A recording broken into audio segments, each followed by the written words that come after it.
Hey guys, welcome back to my sewing room. Today we're going to be working on block number 2. We finished up on the last episode block number 1, which is our flag blocks. I've actually made all 12 of these, and now we're going to be moving on to our pinwheel blocks. So we're going to be making 4 of these, and on our flag blocks we use the half square triangles. So we use 2 of each color, and that means that we have 2 of each color remaining, and I'm using those to make the pinwheels, following the instructions for that Sweetwater quilt that came in the Fat Quarter Shop's sew sampler for this month. So this is a really quick block. There's only these 5 pieces, so I've gone ahead and strip piece this. It's just, sorry, I've got an invading puppy. So we have a strip of white on either side of our center pole, so whatever color you used as your flag, you can just rinse and repeat and use again as our pinwheel pole. So we're just going to piece this together. I'm going to sew this one onto that side and this one onto that side, and then once I press that, then I'll flip them together, sew that together, and then sew this together. So let's get started.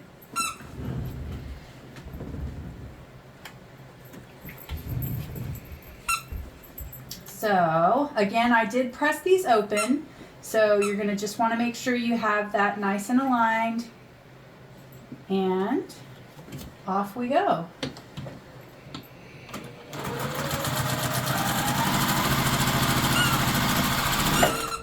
And I usually do like to chain piece these.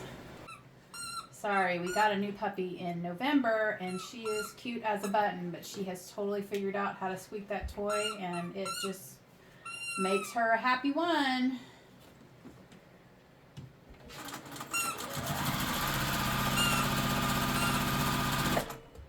All right, and then I don't have anything to piece there, so I'm going to go ahead and cut my thread, and I'll move over here, see if I can get the iron in the shot a little bit better this time. Now I'm just going to press one way and the other way on these 2, and then when I sew these together, then I'll go ahead and press open again. So I'm just going to choose a direction, and as long as they're opposite will be good.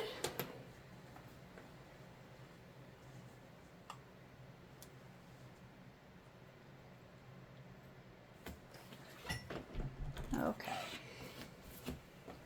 And then I'm just going to fold these together. When I chain piece like this, I do like to go ahead and leave them attached because it helps me keep everything oriented the right way. You certainly don't have to, but just think it keeps me from some of my confused, oh wait, I didn't lay that out again moments.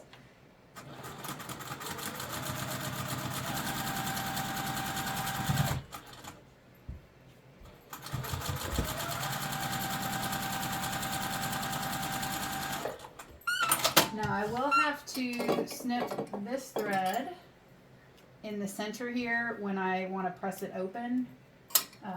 But if you're not pressing open, then you don't have to worry about that. So I'm going to check all my corners, make sure I like where they're coming together, and that's fine.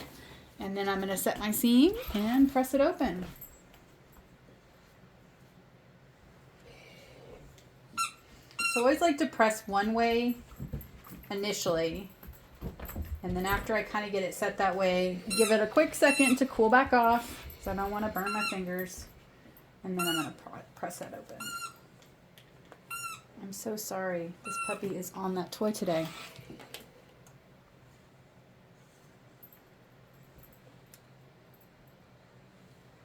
Alright, let me grab a quick clapper because that is quite a few seams coming together. I do want to have the extra weight to hold it down.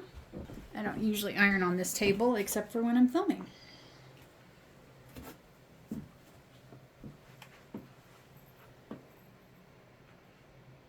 And while we wait for that to cool off, I'm not sure, I thought I would show you some of the other blocks that I made for the flags, just so you can kind of see some of those examples. This Sweetwater fabric is just super cute, and sorry, it wants to wave up on me. I need some more gravity. Actually, I guess I need less gravity would be the correct way to say that.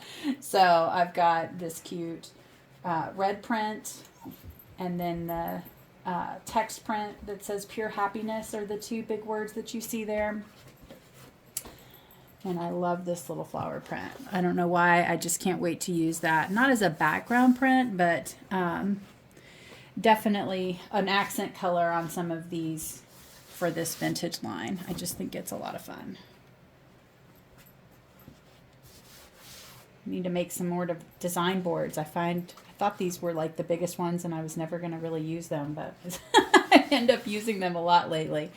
The house quilt that I made from pre-cuts, or excuse me, yeah, pre-cuts quilt box. Those were 8x16s, I think. So I've been making some bigger blocks lately.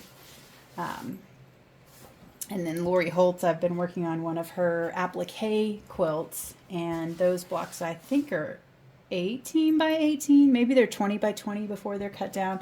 So they're quite large as well. So those are all my flag blocks.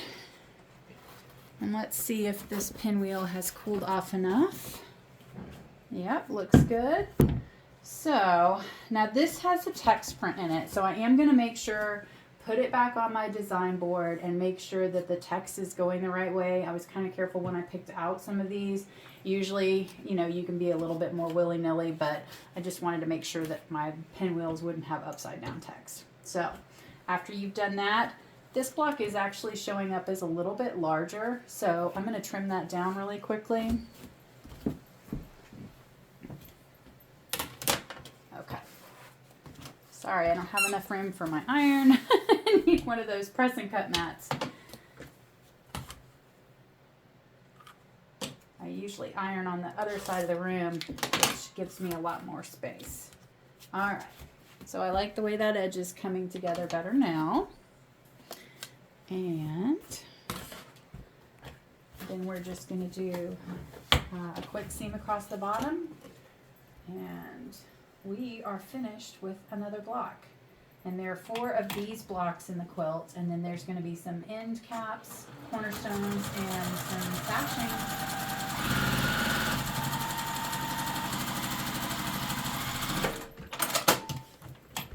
All right. So there we have it. I'm going to press this open and we are done with yet another block. I do have the rest of these ready to sew out, so I probably will just go ahead and speed up the video so you don't have to sit through every stitch of it.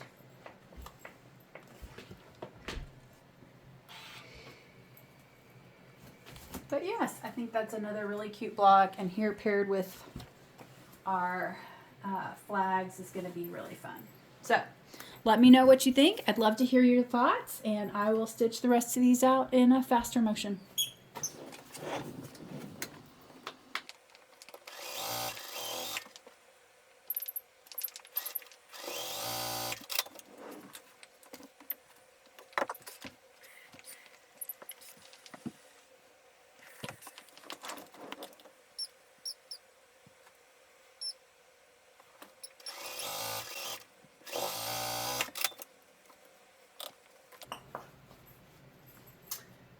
Now on this one, before I even press that open, I'm just going to go ahead and sew the bottom on and press all of these at once.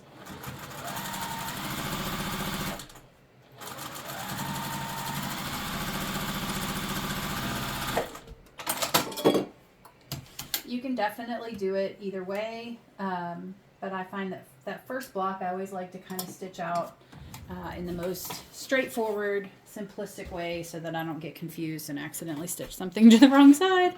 All right, so I'm going to set both of those seams this time.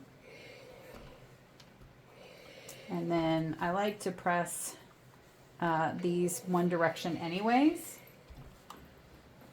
So I'll press it all one direction, and then I'll come back and open up that seam.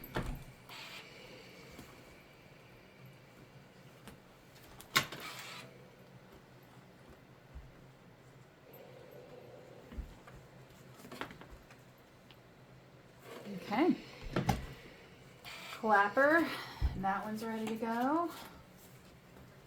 Oops. I've got my last 2 here.